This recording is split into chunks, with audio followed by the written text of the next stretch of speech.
Here's your DMZ again, and it's what we're going to do is segment our network. And we're segmenting our internal network into the internal hosts that we have. We're still going to have an inside zone. We're still going to have an outside zone, but we're going to have a what I would non-technically call an in-the-middle zone. And that's what our DMZ is. Because instead of putting those e-commerce servers and web servers and all other kinds of servers into our internal network that outside hosts need to access, we're going to put them in kind of a middleman area, if you will. We're going to put them into a DMZ.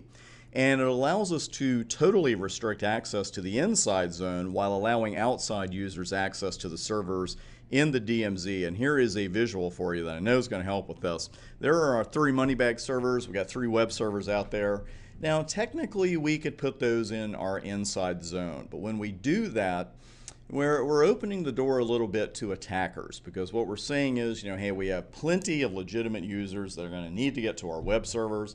They're going to need to get to our e-commerce servers, but they don't need to get into anything else. So to keep them separate and improve our overall network security, we're going to put them in their own little area. We're going to put them in a DMZ.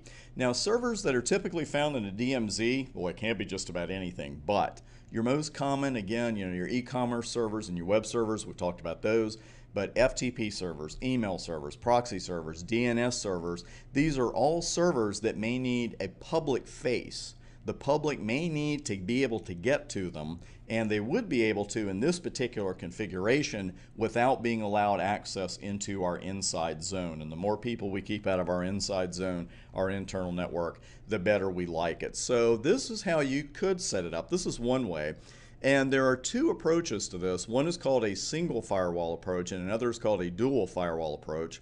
I will not insult your intelligence by telling you how many firewalls you're looking at right now, but this is also called a 3-legged firewall. I love that. I love that almost as much as I love router on a stick. And the 3 legs, really, there would be one reaching into the inside zone, one reaching into the outside zone, and one reaching into the DMZ. And here I'm showing you 2 connections to our iOS firewall in the inside zone. We could just have one there, but that's where the 3 legs would come in. You'd have one leg to the inside zone, one leg to the DMZ, one leg to the outside zone. The great thing about this configuration is the traffic that's coming in from external hosts that need to access our web servers. As you can see, that traffic never goes into the inside zone. We can still hide our network numbers. We don't have to let potential intruders into our inside zone, because we're going to send them straight out to that DMZ, and they can leave us all the money on those money bag servers that we want. This is the dual firewall approach. I know you knew that, but I'm saying it anyway. And here we actually have a little more security, because the users that are external, they don't even get to the firewall that's connected to our inside zone. They don't even get that far. The first firewall sends the traffic straight to the DMZ, and that's it.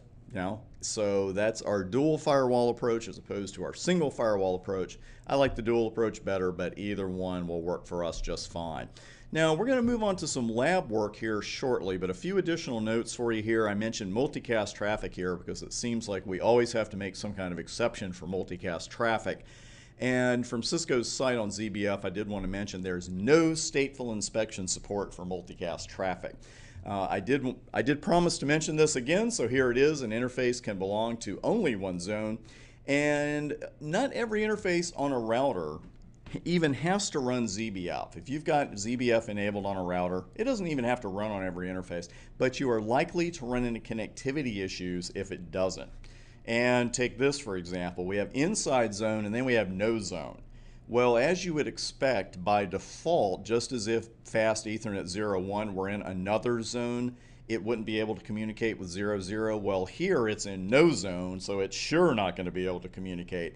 What you could do here is create another zone and put, just permit everything as far as fast Ethernet 0.1 goes.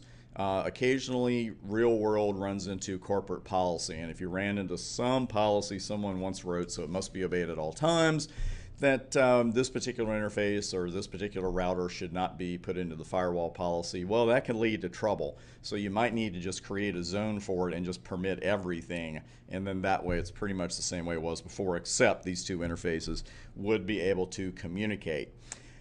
Coming up next, we're going to dive again, like I said, into Cisco Configuration Professional. And these are labs that I used in a previous course. They got tremendous response, so I want you to see them here. We're going to do some basic firewalling and then some advanced firewalling. We're going to be using the wizards in Cisco Configuration Professional, CCP. So take a deep breath, and I'll see you on the next vid.